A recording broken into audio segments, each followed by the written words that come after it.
Bom, aquele só para introduzir aquilo, são foguetes que eu trabalhei ao longo da minha graduação na universidade, de uma forma ou de outra. Vou começar a apresentação com uma breve apresentação minha para vocês entenderem um pouco de contexto. Depois a apresentação de verdade, que é sobre espaço, sobre inspiração. Bom, eu sempre gostei de foguete, desde que eu era criança eu sempre tive foguetinhos de brinquedo, não carrinhos e nem essas outras coisas. Depois, quando eu cresci um pouco, eu larguei esses foguetinhos, eu fui estudar na Universidade de Brasília e eu construí aqueles foguetes do primeiro slide. Depois eu fui para a Ucrânia estudar projeto de veículos lançadores com o pessoal que construiu o SS-18, que é o maior míssil balístico intercontinental já feito. Ele é capaz de jogar 23 ogivas nucleares ao mesmo tempo, cada uma delas é guiada independentemente. Ele consegue ser lançado no meio de uma tempestade nuclear, aquela tempestade eletromagnética dos cogumelos. Ele consegue atravessar ela, voar e chegar nos Estados Unidos. Sabe nos Estados Unidos? Esse aqui é o míssil. Depois que eu voltei para o Brasil, eu trabalhei no satélite Serpens, que é um satélite de 5 quilos, que ele foi para o espaço, foi lançado da estação espacial, funcionou por 6 meses, que era o que ele deveria funcionar, e depois ele reentrou na atmosfera e queimou. Esse aqui é o Serpens, isso aqui é a estação espacial, isso é a Terra no fundo. Isso é alguns segundos depois que ele foi ejetado da estação.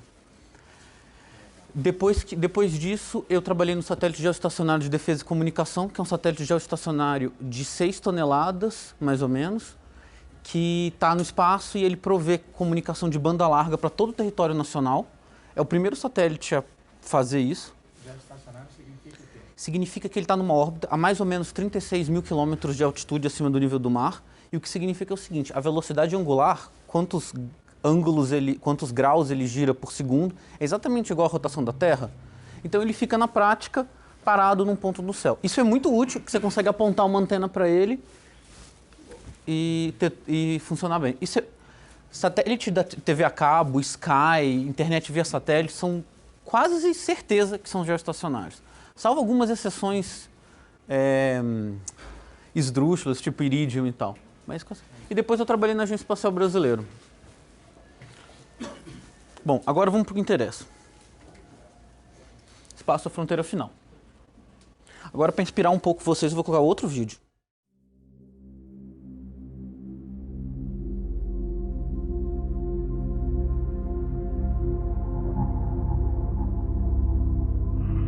For all its material advantages, the sedentary life has left us edgy, unfulfilled. Even after 400 generations in villages and cities, we haven't forgotten. The open road still softly calls, like a nearly forgotten song of childhood.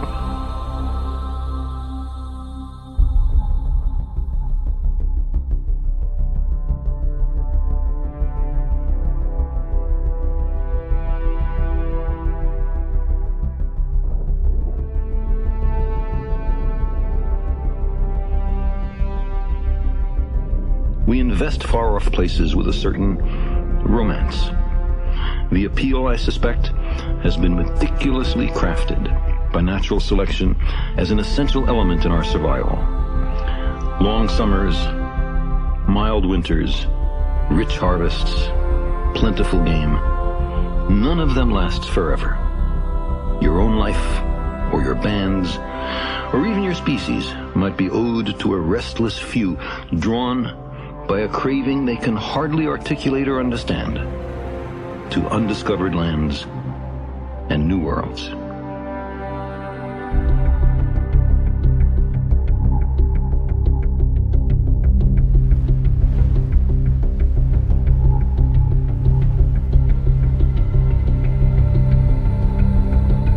Herman Melville in Moby Dick spoke for wanderers in all epochs and meridians. He said, I am tormented with an everlasting itch for things remote. I love to sail forbidden seas.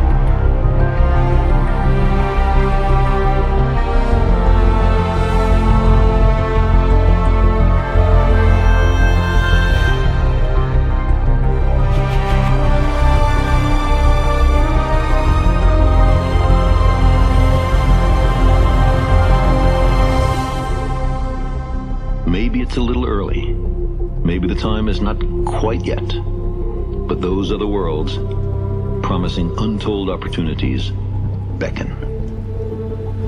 Silently, they orbit the sun, waiting.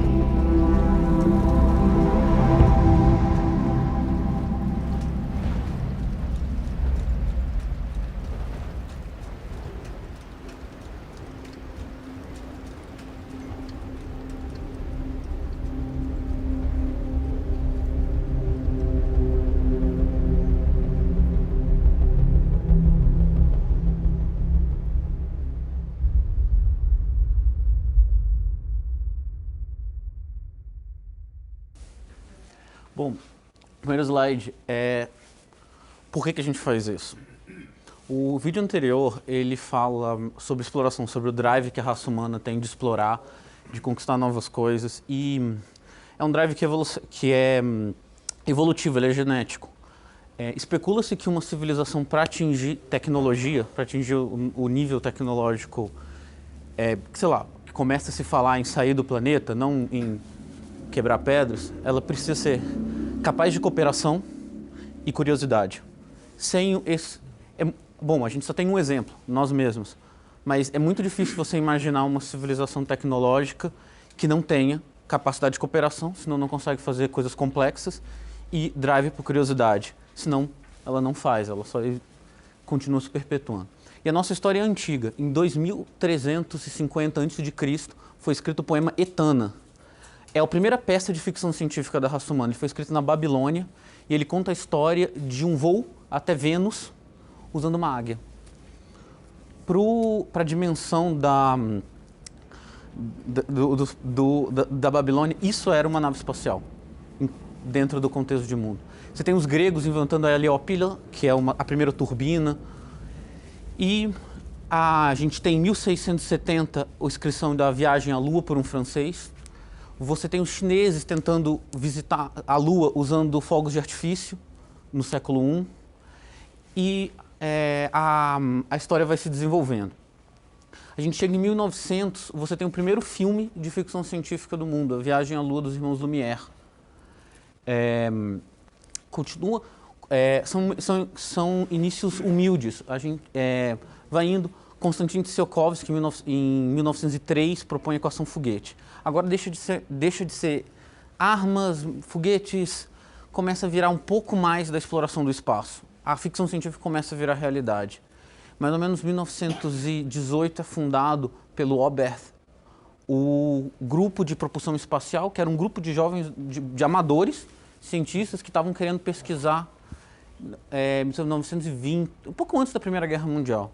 Um grupo de entusiastas por foguetes. Na Alemanha, eles estavam tanto fazendo ciência quanto inventando coisas. Em 1930 e poucos, o Von Braun entra para esse grupo e você tem aquele grupo de pessoas. E começa a Segunda Guerra Mundial, 1942, para ser mais exato, 13 de junho de 1942 é lançada a primeira bomba V2. A primeira bomba V2 é o primeiro foguete moderno. Ela tinha tudo que o Falcon 9 da SpaceX tem. Motor a combustão, a propelente líquido, turbobomba, sistema de guiagem, aerodinâmica, tudo. E foi feito em 1942. Mais de 1000 V2 foram lançadas a um preço de alguns milhões de dólares atuais. Eu calculei uma vez, só que eu esqueci qual era o preço. E encerra-se a Primeira Guerra Mundial. Quando se encerra a Primeira Guerra Mundial, você começa uma outra guerra, a corrida espacial. A corrida espacial, ela era todo mundo sabe, é uma competição geopolítica entre os Estados Unidos e a União Soviética. Nessa corrida, a gente começou em 59 com o lançamento em 57, com o lançamento do Sputnik, 21 de junho de 57, o primeiro satélite do espaço. Isso pegou o mundo inteiro de surpresa. No mesmo ano foi lançado o primeiro míssil balístico. Quer dizer, até aquele momento a gente imaginava que a gente estava falando em V2, pequenos foguetes experimentais, mas do nada a gente tinha um satélite no espaço e a gente teve que lidar com isso. Não só os Estados Unidos, mas a humanidade inteira. E era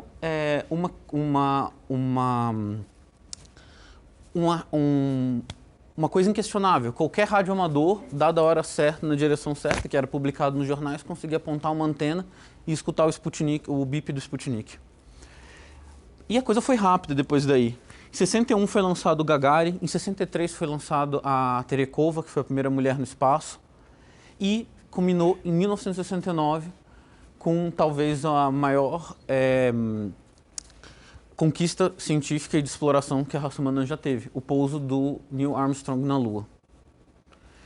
Ao longo desse período de até 72, mais ou menos, onde você consegue imaginar que o programa Apollo ainda estava acontecendo, a gente saiu de protótipos de foguete derivados da Segunda Guerra Mundial, que eram espólios. Os soviéticos levaram todo o hardware, os americanos levaram cientistas porque eles se renderam para as tropas americanas. Você saiu em pouco mais de 20 anos de protótipos até a ida à Lua e uma consolidação da ida à Lua. Depois do primeiro voo, eles conseguiram fazer até Apollo 17. Sua única falha foi Apollo 13. E a mesma falha não matou os astronautas e continuou. Dali para frente, a gente chegou no que a gente tem atualmente, que é o mercado consolidado. Você tem por sinal, no mesmo dia em que o Gagarin foi ao espaço, 20 anos depois, em 1981, o primeiro ônibus espacial, o STS-1, foi lançado. Com sucesso, chegou em órbita. De 81 até 2009, a gente realmente teve uma consolidação. Satélites viraram dia a dia. Nós tivemos a constelação GPS, que era de uso exclusivo militar, autorizada para uso civil. Tivemos uma segunda geração de GPS. Hoje em dia tem 402 satélites na órbita geoestacionária, provendo comunicação para o planeta inteiro. O GPS é uma coisa do dia a dia, todos os devices celulares têm algum tipo de navegação. Isso já está tão... A comunicação espacial, o uso de sistemas espaciais está tão parte do dia a dia que a gente nem percebe mais. Bom, só que a gente tem, talvez desde 69, uma expectativa de que está diminuindo, de que a gente não faz mais aquela exploração, de que a gente não faz mais aquelas coisas. Isso não é verdade. Até porque, de uns 10 anos para cá, a gente teve o que dá para se imaginar como uma segunda aurora. A gente tem a fundação da SpaceX, a gente tem o primeiro turista espacial, o James Tittle. Ele voou para a estação espacial com dinheiro dele mesmo. Depois dele tiveram, acho que, mais uns 8 turistas que visitaram a estação espacial.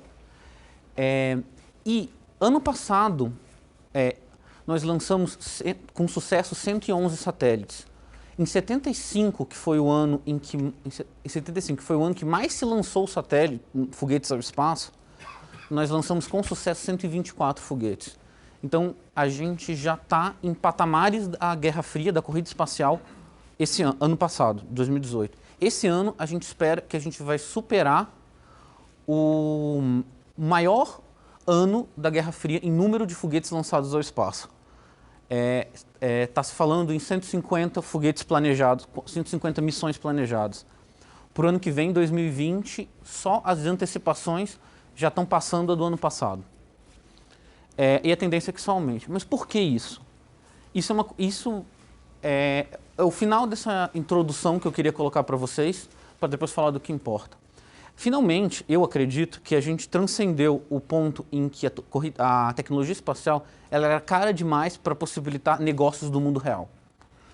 Um foguete era muito caro, você trabalhava na lógica de projeto de coisas muito caras não podem falhar, coisas que não podem falhar ficam mais caras ainda, porque você tem que testar, você tem que avaliar e tem que ser perfeito. Aquele lema da NASA ressoa muito, falha não é uma opção, failure is not an option. Só que isso isso é uma espiral viciosa que aumentou o custo de tudo relacionado ao espaço pelos 30 anos passados. 30 anos antes de 10 anos atrás. Só que algumas coisas contribuíram nesses últimos 10 anos para mudar isso. Primeiro foi a popularização da tecnologia e do conhecimento espacial. Há mais ou menos uns 15 anos atrás, lançaram o primeiro CubeSat. O CubeSat é um satélitezinho que ele tem 1 kg a 3 kg, 5 kg, ele é bem pequeno ele é lançado dentro de uma caixinha, então qualquer coisa que acontecer com ele não destrói ou não afeta o foguete que está transportando ele. Então você consegue colocar um satélite bem barato, bem simples, com muito pouca confiabilidade, muito pouco teste realizado, dentro de um foguete que não pode falhar. Porque não importa o que acontecer com o satélitezinho, a caixa dele vai proteger o foguete. O que isso permitiu? Isso permitiu que universidades fizessem satélites, empresas fizessem satélites, empresas testassem conceitos em órbita, e a universidade treinasse estudantes que não só viram a coisa teórica e depois entram para uma empresa tradicional e seguem aquele mesmo padrão de projeto de zero risco de antes. Não, eles experimentaram, eles tentaram coisas novas. O que aconteceu nos últimos 10 anos? Você tem empresas como a Planet Labs, que atualmente tem 300 satélites em órbita. São satélites de 5 quilos, mas são satélites que fotografam a Terra. Os dados da Planet Labs são parte dos dados que estão no Google Maps disponíveis. Eles usam várias camadas de resolução, mas uma delas são esses satélites. Esse modelo de negócio deles só foi possível porque o CubeSat foi desenvolvido, porque eles tinham uma larga disponibilidade de engenheiros treinados que sabiam fazer aquilo para conseguir fazer aquilo. E eles conseguiam lançar esses foguetes esses satélites dentro de foguetes maiores sem se preocupar tanto com confiabilidade. Só que esse ciclo virtuoso de vou lançar, vou testar, vai dar certo e vou fazer de novo, funciona para o outro lado. Hoje em dia, os CubeSats, eles são bastante confiáveis. Hoje em dia, os CubeSats, eles não falham por problemas deles. Eles terminam a vida útil planejada e reentram na Terra. Eles não falham, mas muito, muito, muito pouco. Muito menos do que o custo dele te levaria a imaginar. Outra coisa que aconteceu... e claro, tem os spillovers. Esse movimento dos CubeSats, que reduziu o custo de lançamento, que permitiu que grupos muito maiores de pessoas tivessem capacidade de lançar uma missão espacial, transborda. Outra série de imagens que o Google Maps usa é de uma empresa chamada Terrabella. Era uma empresa que chamava Skybox Imaging. O Google comprou ela e ela fez um satélite com resolução submétrica, que é um satélite militar, com 80 quilos de massa, sendo que os tradicionais tinham 300. Isso diminui o custo de lançamento, diminui a complexidade da espaçonave e permite que uma empresa que teria que pensar em centenas de milhões de dólares para ter um satélite para explorar o mercado de imageamento, consegue explorar com uma fração disso. E a próxima. Mas do outro lado você tem uma outra tendência que está sendo capitaneada quase com certeza pela SpaceX.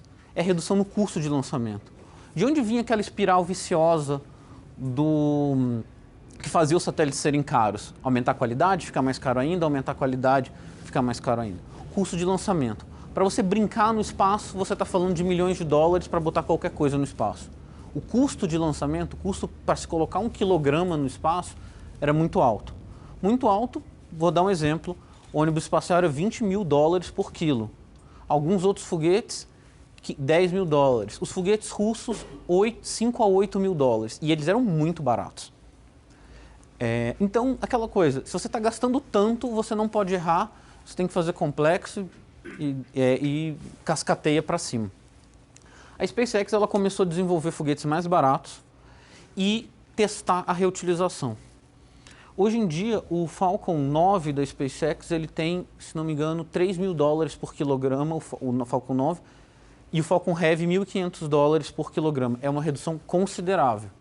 Ela torna viáveis muitas outras coisas. E o próximo foguete que a SpaceX está querendo fazer, e eu vou falar dele daqui a pouco, agora é futuro. Já terminei a introdução, futuro. Você fala desses valores, é bom pensar na correção também, né? Você fala $1.500 hoje, mas você fala de $1.500 hoje. Você está falando de $20 mil do ano espacial, você está falando de $20 mil há 40 anos atrás. Não. É $20 mil quando o ônibus espacial deixou de existir, não tem nem 10 anos, não tem nem 8 anos. Mas ainda... Ele operou nesse custo até pouco tempo atrás.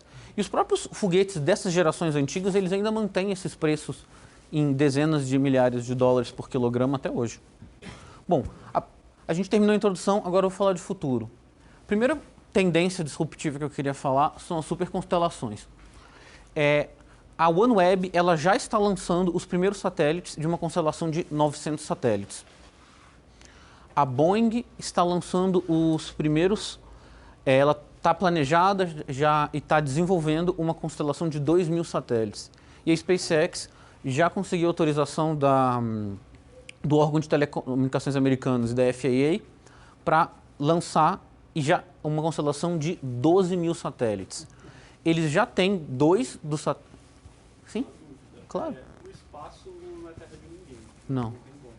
Como que você controla os territórios? Não controla. Mas você pode invadir territórios de Sim. Você pode... não existe nenhum tipo de controle de fronteira no espaço. Você pode sobrevoar qualquer país do mundo que você quer. Acontece colisões? Aconteceram 3 colisões até hoje. Uma foi intencional. Bom, a primeira colisão que aconteceu, um satélite americano, um satélite do Iridium, americano de comunicação, de celular, se chocou com um pedaço de um foguete russo. A segunda colisão, os chineses lançaram um míssil contra um satélite deles, para demonstrar a capacidade de destruir um satélite em órbita. E a terceira colisão foi há pouco tempo com um satélite indiano. Existe uma coisa chamada síndrome de Kessler, eu acho. Eu esqueci, eu não lembro o nome, mas é síndrome de Kessler. Ela é muito importante. E ela basicamente teoriza que existe um efeito cascata uma vez que você chega a um determinado nível de objetos em órbita. Porque quanto mais objetos que existem, mais colisões acontecem. Quanto mais colisões acontecem, mais objetos são produzidos e é um runaway, né? Um efeito catastrófico. Tipo no filme Gravidade. Sim, tipo o que acontece no filme Gravidade. Bom, falando sobre constelações, sobre grandes constelações. Essa constelação da SpaceX e a OneWeb e a da Boeing, todas essas, elas vão mudar fundamentalmente como a gente lida com comunicação no nosso dia a dia. A constelação da OneWeb, que já está sendo implementada, vai permitir que você tenha uma antena mais ou menos desse tamanho no teto da sua casa, em qualquer lugar do mundo, e você tenha internet banda larga. Ela vai permitir que você tenha uma antena dessas com painéis solares numa torre e vai criar uma célula celular em qualquer lugar do mundo desconectado da fibra ótica. Eles não têm infraestrutura, eles estão provendo um serviço totalmente diferente. A própria legislação de telecom vai ser problemática quando isso estiver acontecendo.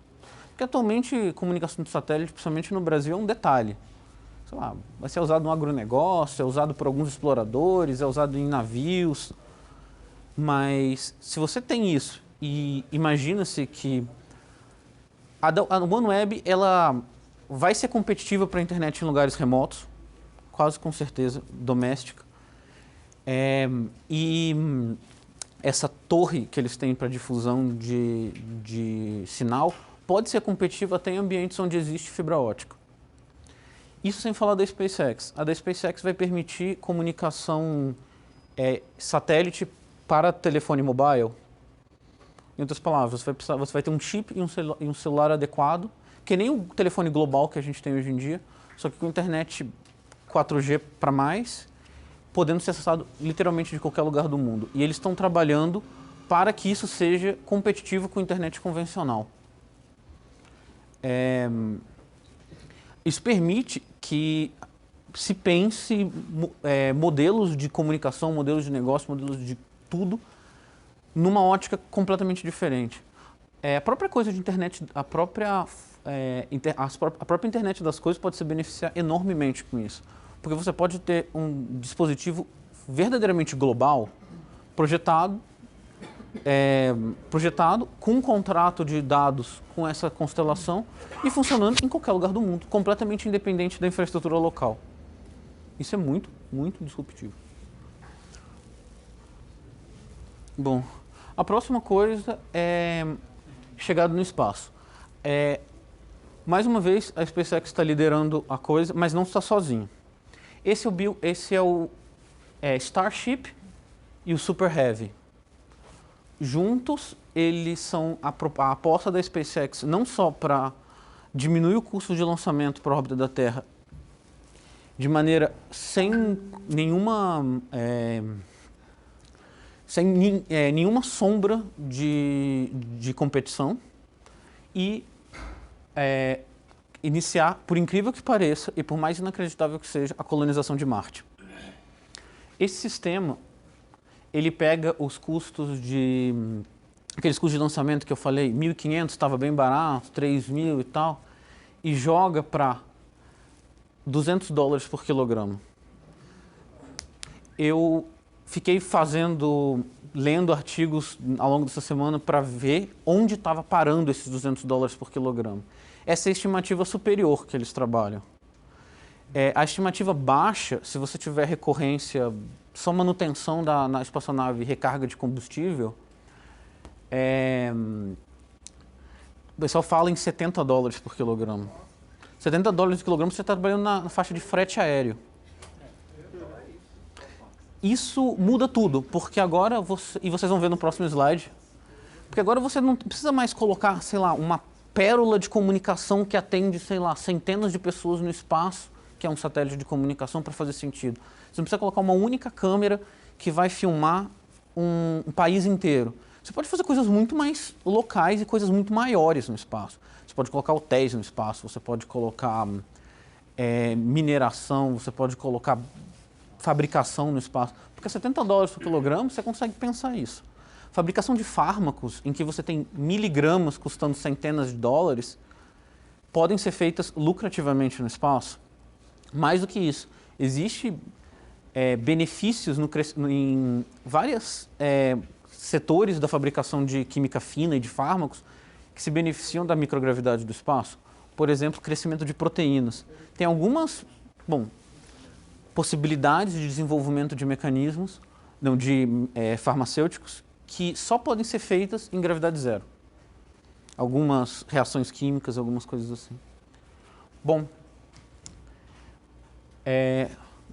eu vou abrir para perguntas no final. Coisas que dá para fazer no espaço. Geração de energia no espaço. Eu fiz uma simulação enquanto estava trabalhando com vocês,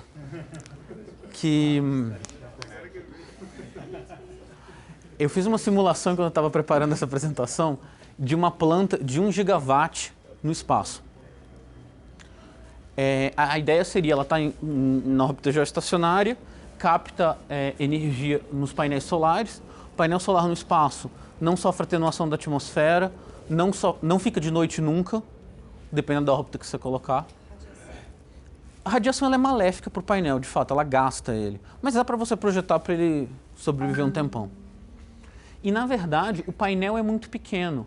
O que você tem são grandes espelhos que concentram num painel menor.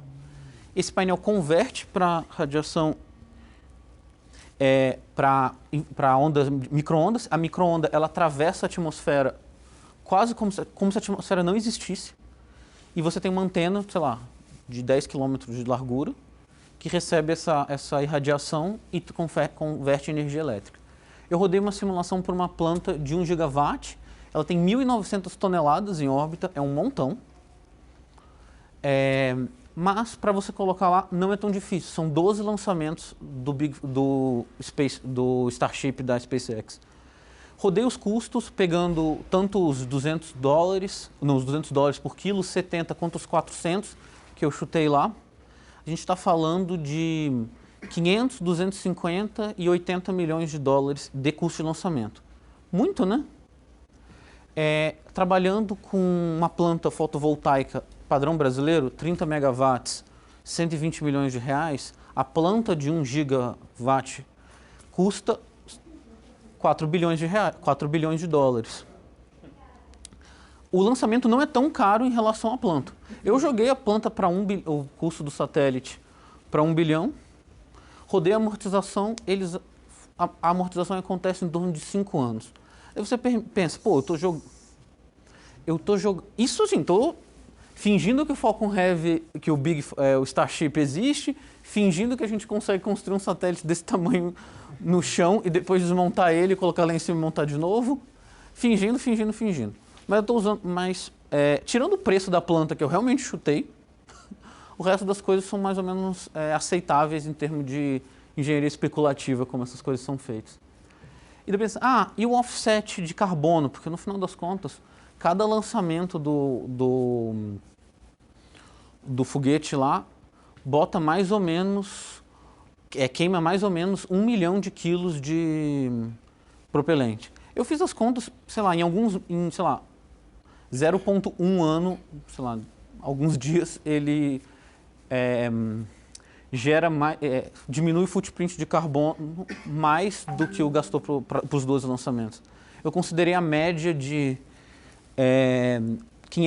453 quilos por megawatt gerados. Isso é mais ou menos o que os Estados Unidos trabalham, considerando as plantas termoelétricas.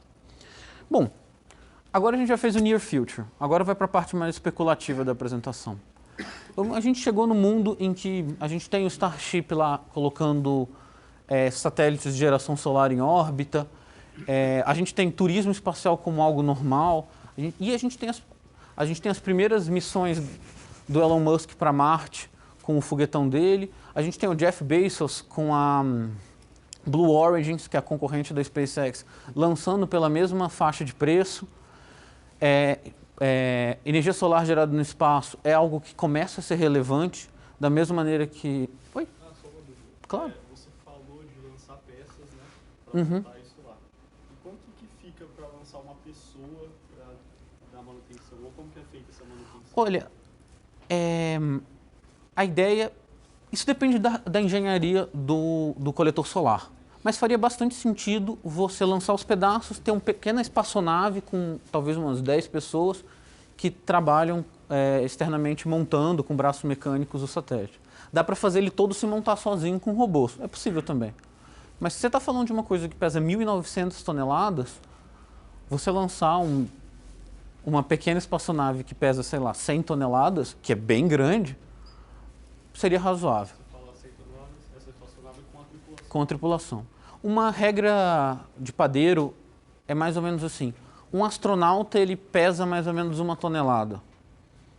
Basicamente, a massa do cara, mais os suprimentos, mais as roupas, mas quanto ele deixa a espaçonave mais pesada por ele estar ali dentro. Porque ela tem que ser blindada, tal. Por exemplo, a Dragon regra de padeiro, né? A Dragon nova, ela tem mais ou menos umas 6 toneladas, ela leva 7 pessoas. É regra de padeiro. Se a personagem tem 100 toneladas, teoricamente ela poderia levar 100 pessoas, mas eu estou fazendo 10 de suprimentos e tal. Chutando isso. Basicamente. Mas se você está trabalhando nesse nível de infraestrutura, você tem uma estação espacial onde essas coisas são pré-montadas ou sofrem manutenção, é razoável. Não é razoável hoje em dia em que, sei lá, lançar 6 toneladas para o espaço, que é um satélite geoestacionário, é uma coisa de centenas de milhões de reais. Então, hoje em dia não rola, mas nessas faixas de preço, se você está pensando em botar uma planta solar no espaço, é bem razoável, na verdade. Hotéis, você fazendo uma conta, hoje em dia, você conseguiria imaginar uma pessoa que compra um carro de 1 milhão de euros, e 1 milhão de euros eu estou falando que é o lower tier dos ultracarros, né? Ela pagaria 1 milhão, imagina-se que ela pagaria 1 milhão de euros para passar um mês em órbita. Nessas faixas de custo por quilograma, é razoável. O James Tittle, ele paga... Deixa eu só pegar a minha colinha aqui. Em 2001, ele pagou 20 milhões de dólares para poder ir para a estação espacial e passar uma semana lá. O dono do Cirque du Soleil, que foi um dos últimos turistas espaciais, ele pagou 80 milhões de dólares. É muito dinheiro, mas eles são bilionários. Por outro lado, se você está falando em 1 milhão de dólares por viagem, muitas pessoas, muitos milionários vão topar fazer isso. E é dali para baixo. O Elon Musk, ele prevê o custo... Estou me adiantando. Ele prevê o custo da passagem de ida e volta para Marte, não para turismo, mas realmente para você construir a colônia lá, em 180 a 250 mil dólares. Isso com todo o equipamento para você chegar lá, sobreviver, montar... Marte ou Lua? Marte.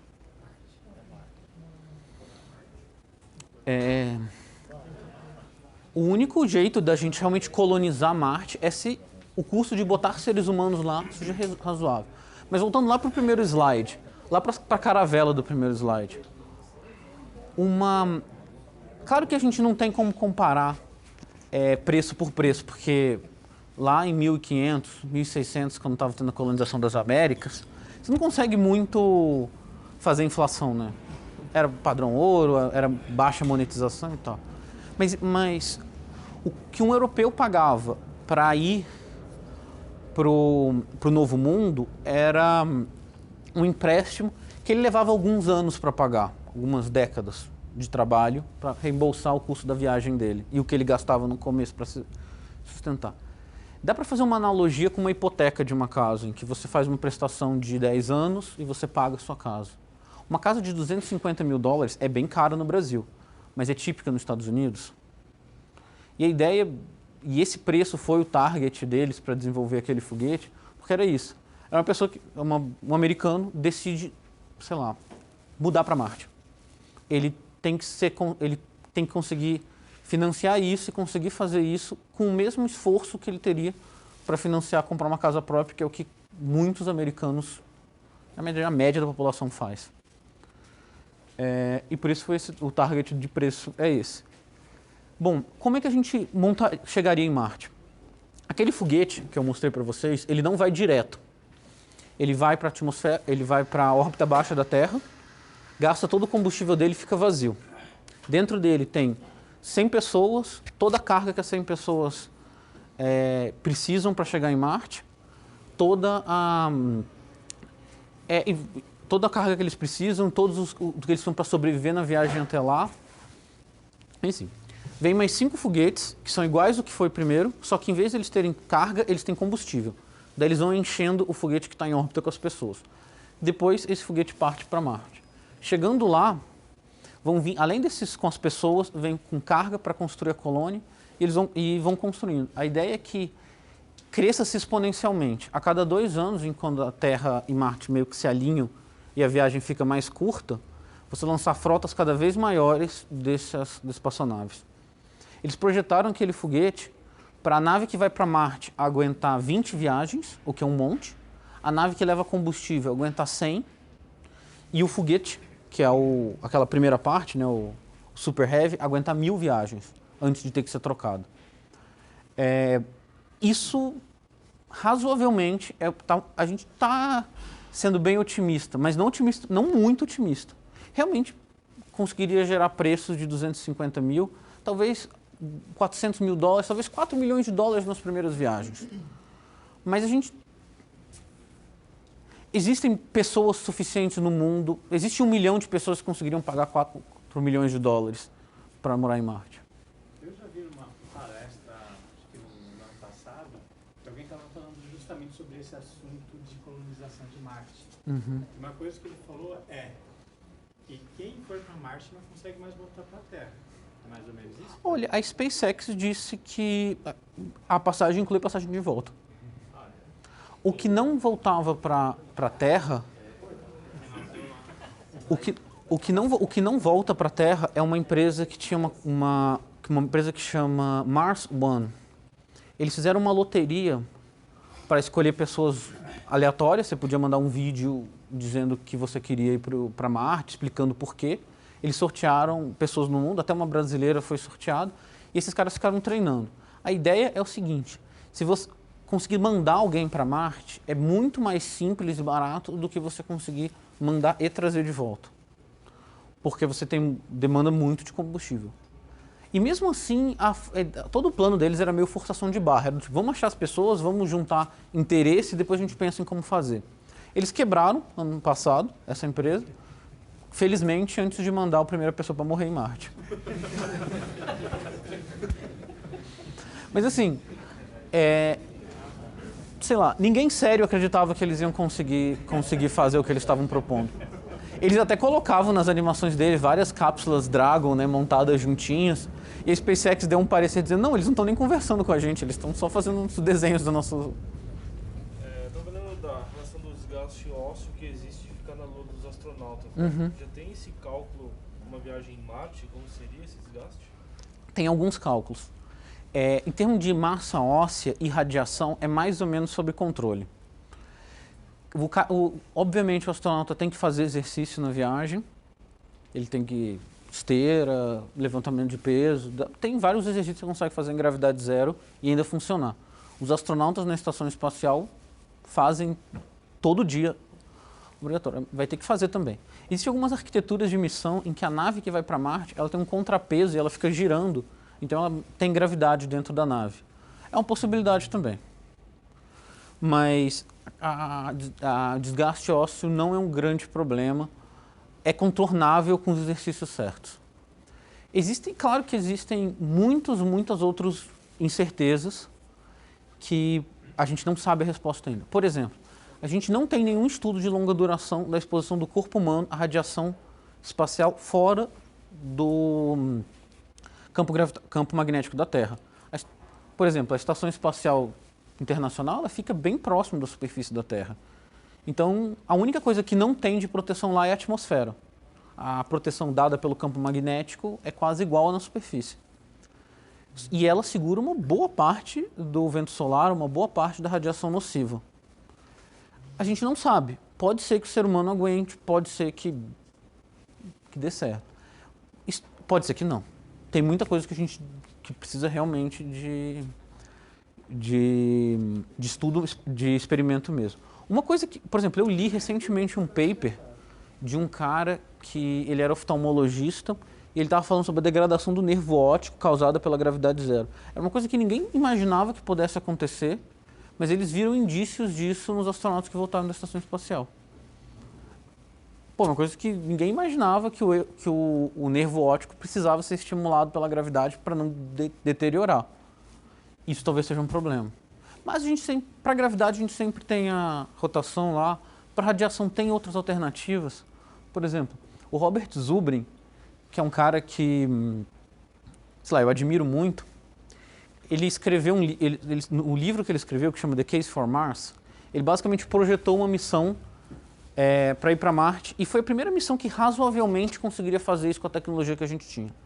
A missão anterior da NASA, eles construíram em órbita uma nave de 300 toneladas, voavam ela para Marte, ficavam uma semana em Marte com 10 pessoas e traziam ela de volta. Era infactível em qualquer nível, fazia o programa Apollo parecer brincadeira de criança. A estratégia do Robert Zubrin era basicamente você lançava 2 ônibus espaciais, não era um ônibus espacial, era uma coisa do tamanho do ônibus espacial, super modificados e você chegava em Marte. E no livro do Robert Zubrin ele propõe umas alternativas para barrar a radiação. Ele faz o módulo de transporte dele mais grosso, daí pega a radiação média num nível aceitável, e quando tem uma tempestade solar, ele criou tipo um abrigo no centro do módulo, que tinha paredes grossas e tinha um depósito de água em volta. Então quando você fosse avisado de que tinha uma tempestade solar pelo planeta Terra, você conseguia correr para aquele abrigo, fechar, ficar as horas que a tempestade solar ia durar. A água, que tem um metro de água em todas as direções, é uma boa proteção contra a radiação, ia te manter, diminuir a radiação. Ele calculou, mas tem gente que diz que é bem pro lado de otimista, que o aumento da taxa, da chance de você ter câncer voando até Marte, nesse esquema que ele projetou, era equivalente ao aumento de câncer que você teria por fumar por 2 anos. Que é aceitável.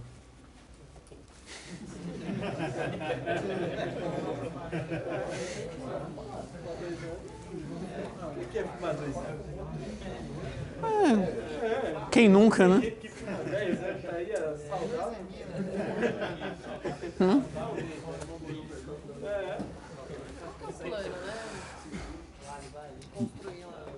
Em Marte? Olha, tem vários. Eu vou voltar pro slide anterior. Bom, a ideia de colonizar Marte é o seguinte. Inicialmente você começa com tipo uma base similar à que a gente tem lá, às que a gente tem no Polo Norte. É um lugar onde tem cientistas, mas tem uma rotação de pessoas que trabalham lá. Tudo é praticamente suprido pela Terra.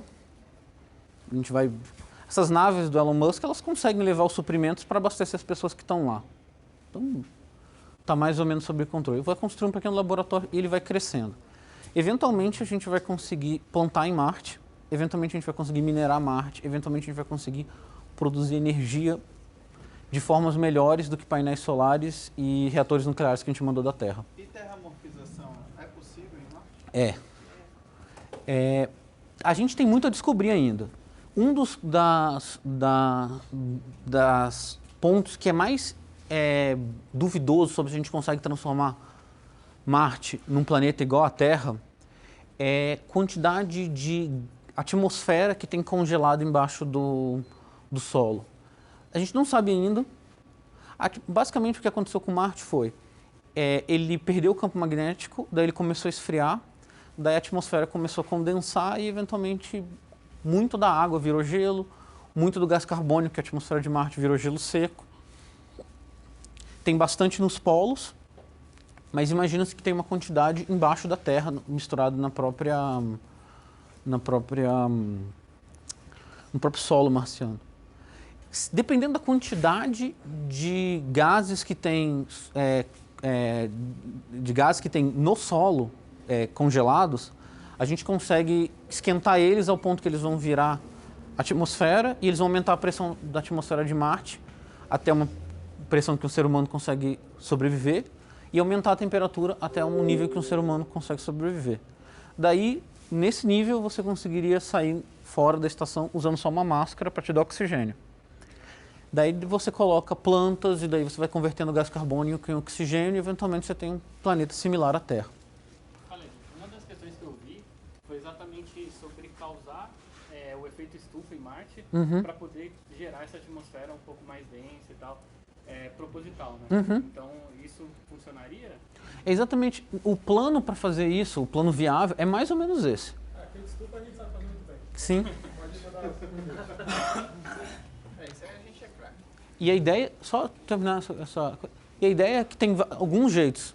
Um jeito mais amigável, você coloca um refletor, um espelhão gigante numa órbita que aponta para o polo de Marte. Daí o polo sul e o polo norte que normalmente não pegam sol, vão ter sol como se estivesse no Equador. Isso vai derreter o gelo, fazer o gás carbônico congelado ir para a atmosfera e eventualmente vai esquentando o planeta.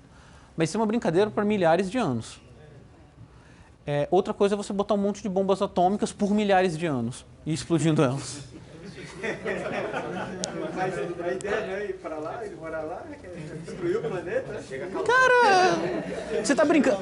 Se você está brincando de engenharia planetária, Não tem ninguém lá mesmo. menor que a da Terra, é mais ou menos 60%. É mais fácil decolar de lá. E como não tem atmosfera, você consegue colocar um trem que acelera super rápido. Tem atmosfera, só que é 2% da Terra. Consegue botar um trem que acelera super rápido e o foguete praticamente sai do chão com a velocidade orbital. Facilita as coisas. A que ponto está as pesquisas com relação a gerações de seres humanos em Marte? Porque a tendência seria que humanos que colonizassem Marte fiquem mais altos por conta da gravidade mais baixa. Isso cause crie características novas nos seres humanos. Você tem pesquisa em relação a isso, a como que seres mamíferos em especial se comportam após várias gerações em gravidade baixa? Só especulativo. Só especulativo. Mas assim, eu acredito que muito mais importante que a derivação genética, fenótipa, vai ser a derivação cultural.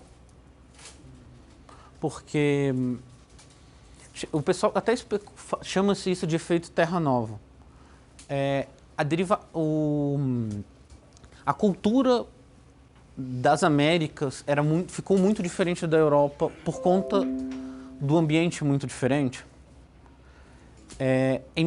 Pode-se imaginar que uma sociedade que vive em Marte, que está a, sei lá, 10 minutos de lag de comunicação do planeta Terra, ela não vai ver os mesmos memes, ela não vai ver os mesmos vídeos, ela não vai ter os mesmos heróis, ela vai ver a Terra como uma metrópole distante e ela vai criar uma cultura própria. Mesmo que eles sejam geneticamente idênticos aos humanos mesmo que o fenótipo deles, a aparência dele, se você crescer em gravidade reduzida, provavelmente você vai ficar mais alto, mas seu filho, se você tiver o seu filho, você crescer ele em gravidade normal, ele vai ficar do tamanho que você era. É só questão de desenvolvimento.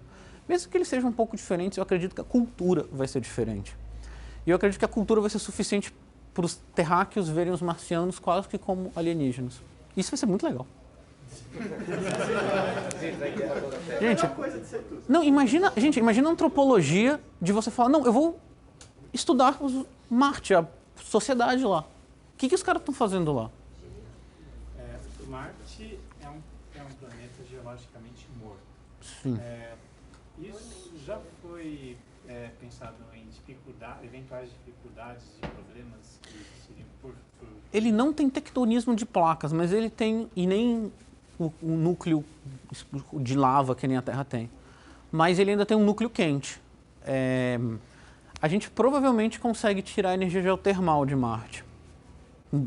Só que esse é o tipo de coisa que a gente não tem a menor ideia se é possível ou não. A gente tem, sei lá, modelos de resfriamento de planetas do sistema solar que diz que provavelmente tem geotermal lá. Mas até alguém ir para lá, meter uma broca, 300 metros de profundidade e ver se é quente lá embaixo, literalmente não tem como saber. Mandar a primeira nave para lá para poder... Sabe aquela coisa que eu falei do laboratório de pesquisa, que é a primeira fase? Procurar por geotermal, responder essas perguntas, é uma das, sei lá, depois de procurar por vida e tentar plantar em Marte, provavelmente a terceira ordem de prioridade deles é conseguir gerar energia decente lá, e geotermal é muito no topo da lista de coisas que provavelmente dão certo.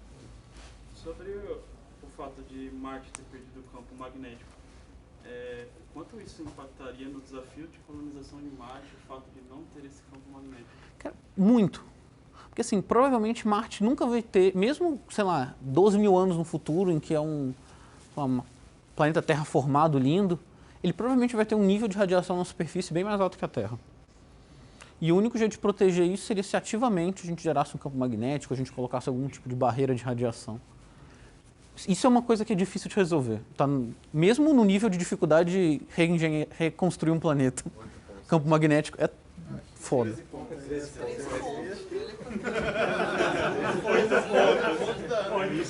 seria 13, então.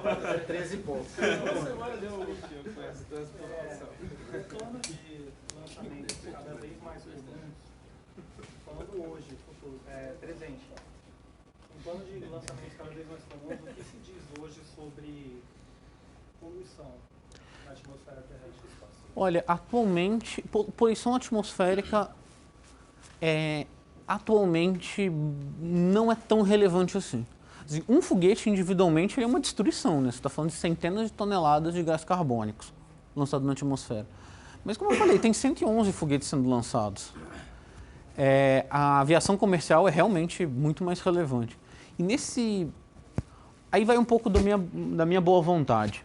Eu acho que a gente vai ter, sei lá, talvez uns 60 anos de Big Falcon Rockets sendo lançados e a gente fazendo isso com foguetes. Mas vai chegar um determinado ponto em que a gente vai ter tecnologia e ter demanda para outras formas de lançamento. E tem formas de lançamento que conseguem baratear ainda mais o custo e que são de zero emissão. Uma delas chama-se Lofstrom Loop, ou arco de Lofstrom. Só dando um exemplo bem tosco. Imagina, sabe quando você pega uma mangueira e daí você liga a água e daí ela levanta e ela fica meio que pendurada porque tem água passando dentro dela? Tipo, mangueira de jardim, você ligou, deu pressão, ela meio que fica voando, ela fica dura, né? Imagina agora a seguinte montagem. Você tem uma mangueira de jardim ligada, daí você tem uma bomba e daí você tem uma outra mangueira e uma outra bomba. Quando você liga, ela faz assim, né? Ela enrijece e levanta. Mesma coisa que você viu antes.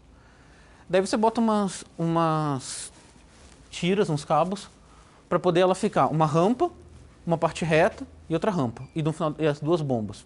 Isso é o Lofstrom Loop. Só que ele tem 100 km de altura na parte do meio e ele tem uns 10 mil quilômetros de comprimento. Basicamente o que é isso?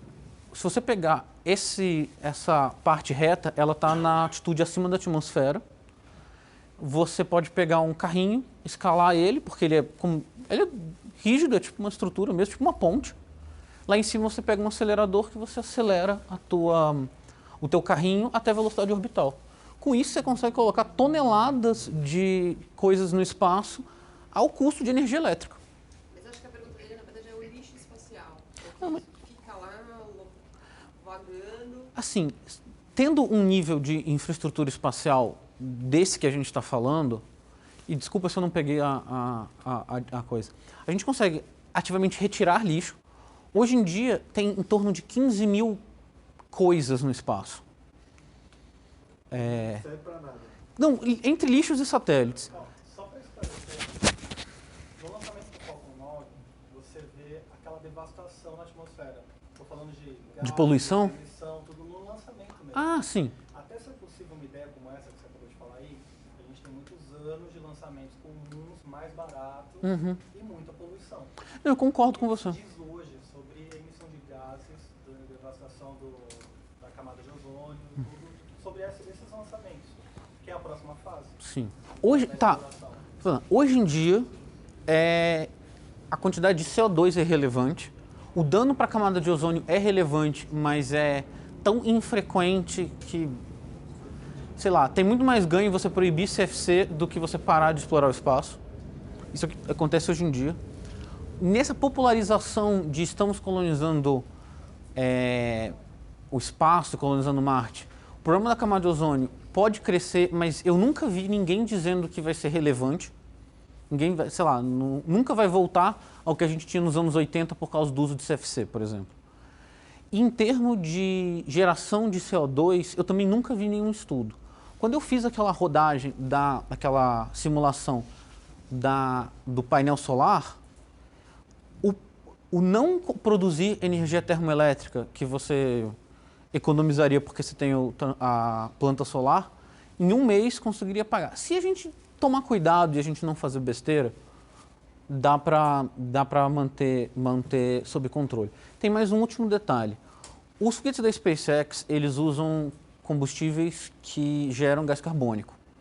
Mas os foguetes típicos, muitos foguetes usam combustíveis que geram água.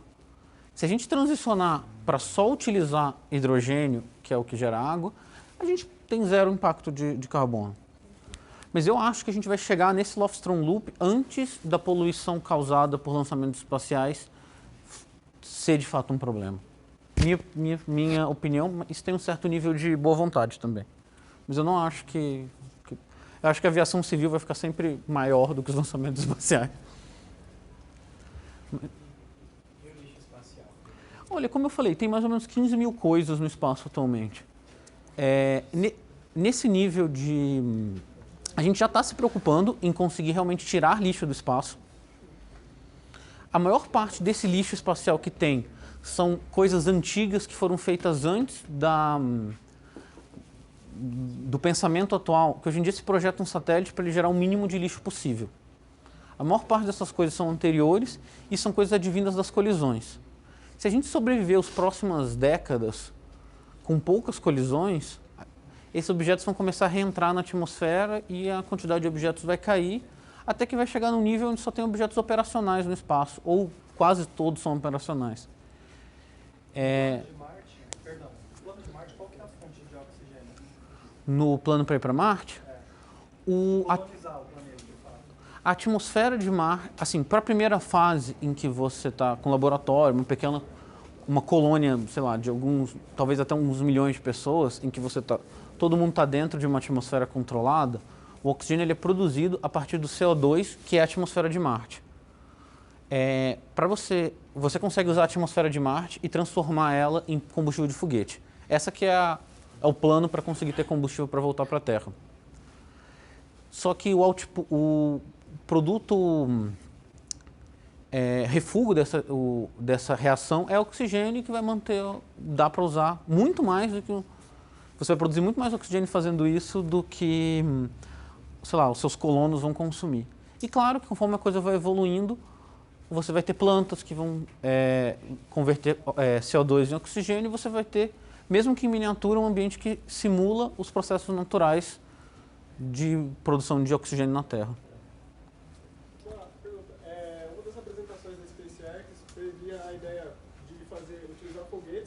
viagens dentro da Terra. Sim. Uma viagem balística, por assim dizer. Você acha que isso é uma possibilidade de Cara, eu vi um breakdown de custo da Gwynne Shotwell, que é a presidente da SpaceX, que comparando uma rota Los Angeles-Tóquio, usando o foguete deles e usando uma aeronave convencional.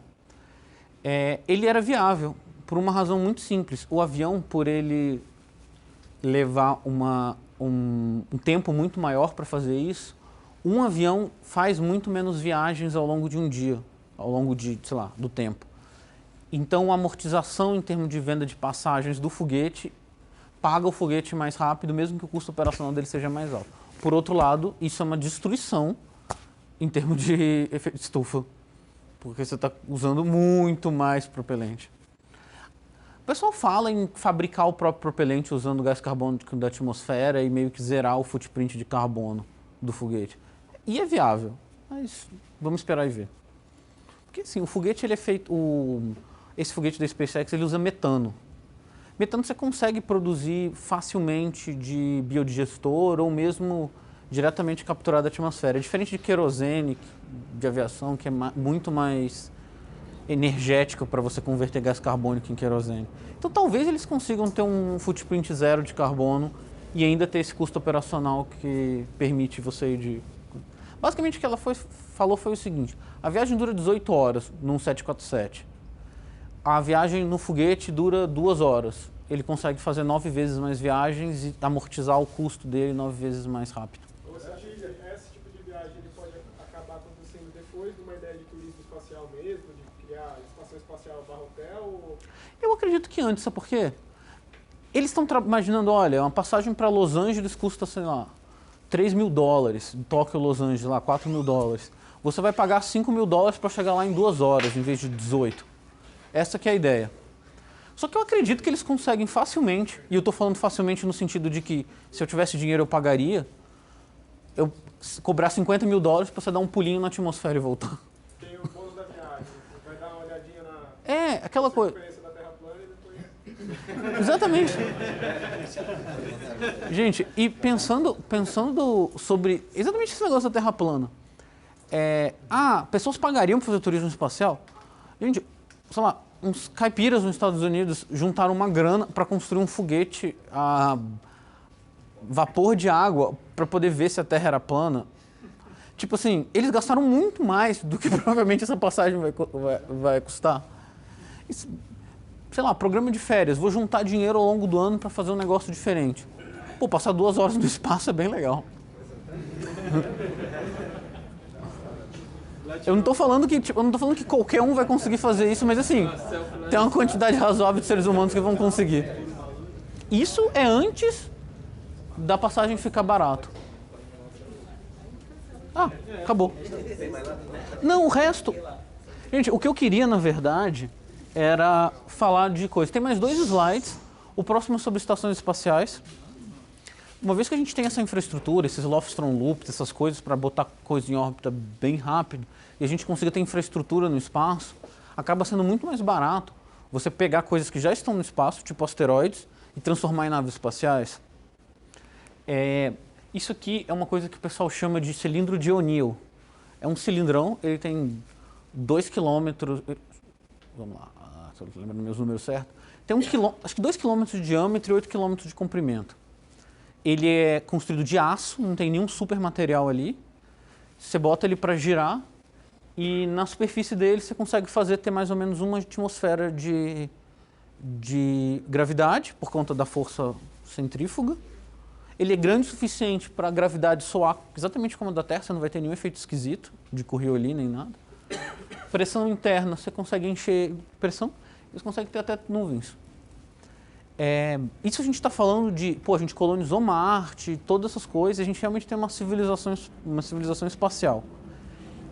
Fazendo esse tipo de... transformando asteroides nesse tipo de coisa, depois transformando outros corpos celestes nesse tipo de coisa, você consegue colocar quantidades realmente assombrosas de seres humanos e dar uma condição de vida muito boa. É aquela coisa, você consegue ter 20 mil pessoas dentro desse negócio. O Interestelar, ele tem esse... No Interestelar, eles fazem uma besteirinha. Mas sabe aquela coisa que eles dizem? Que o cara descobriu a mágica da gravidade, depois eles têm grandes naves? Na verdade, assim, se você vê os detalhes, as coisas que estão feitas, aquilo eles construíram cilindros desses no chão, como se fossem prédios, usaram a mágica da gravidade para botar eles no espaço. Eles fizeram isso para ter um final feliz. Depois eu falo como é que era o final original do filme. Mas é tipo isso. Sabe aquele prédio deles que tinha umas tirantes longitudinais? Era como se fosse uma estação dessa, só que muito pequenininha. Bem menor do que a de verdade. Mas aquela que eles visitam no final do filme é como se fosse uma dessa. Tem o Elysium também.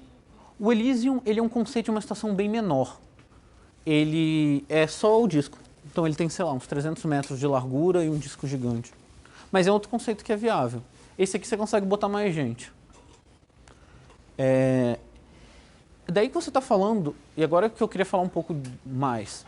Imagina que você está fazendo isso, você pega e você transforma todo o cinturão de asteroides, ou uma grande parte dele, nesse tipo de habitat. Daí você não está falando de, sei lá, centenas, milhões de pessoas. Você está falando de milhões de habitats com 20 mil pessoas dentro. Aí você está falando de uma raça humana de trilhões de indivíduos, dezenas de trilhões. Agora vai para aquele ponto da sociologia que eu falei sobre. Nossa, como seria interessante estudar a cultura e o desvio cultural das pessoas que vivem em Marte. Mas imagina agora você está falando de uma raça humana que habita milhões de mundos.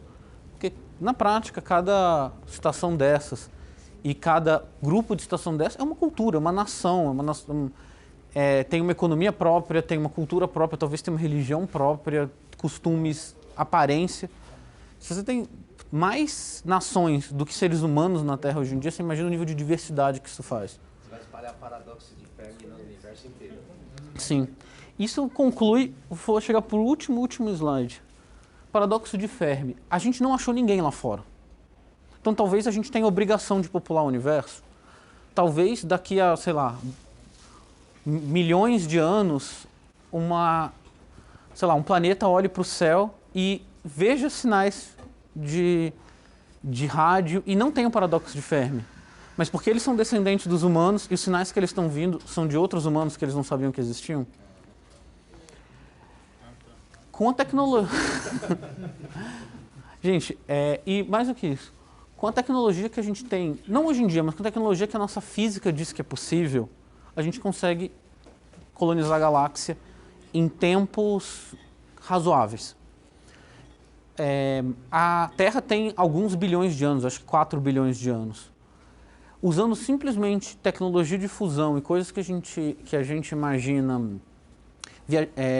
super plausíveis, viajando a 5% da velocidade da luz, basicamente botando um cilindro do slide anterior, um motor atrás, fazendo ele acelerar, daria para não só visitar, como colonizar a galáxia inteira em 200 mil anos. 200 mil anos é um piscar de olhos. Tipo, 200 mil anos já tinham Homo sapiens na Terra. E a gente está falando de escalas cósmicas. O paradoxo de Fermi, ele é especialmente perverso por causa disso. Porque 200 mil anos é muito pouco tempo. Os fósseis que a gente acha são muito mais antigos que isso. Para vocês terem ideia, os dinossauros são de 65 milhões de anos atrás. E a gente não está vendo nenhuma... Sei lá, a gente não olha para o céu e vê todas as estrelas pretas porque tem um monte de habitats bloqueando o caminho. Mas talvez daqui a 200 milhões de anos o universo seja assim e seja culpa nossa. Bom, obrigado.